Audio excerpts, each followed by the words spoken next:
आज बनवते मी कैरी कांद्याचं तोंडी लावणं। 1 वाटी कैरी घेतली मी, साल न काढता किसून। अर्धी वाटी कांदा घेतला। कांदा कैरीचं प्रमाण तुम्ही कमी जास्ती करू शकता तुमच्या आवडीनुसार, ते हार्ड अँड फास्ट नाही। तर त्याच्यात आपण सगळे इंग्रेडियंट्स घालून घेऊया। मीठ घालते मी चवीनुसार, त्यानंतर आणि इकडे फोडणी करायला ठेवली आहे, तेल तापायला ठेवते, त्यात मोहरी घालते। त्यानंतर घालते आहे मी हळद, साधारणतः अर्धा चमचा एवढी हळद, आणि तिखट तुमच्या चवीनुसार आवडीनुसार तुम्ही कमी जास्ती करू शकता।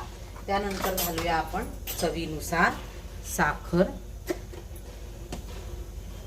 हे सगळं मी व्यवस्थित कालवून घेते। कैरी, कांदा, मीठ, साखर, तिखट आणि हळद सगळं आपल्या मसाल्याच्या डब्यात जे असं तेच साहित्य आहे। इकडे आपली फोडणी होत आलेली आहे, मोहरी तडतडलेली आहे।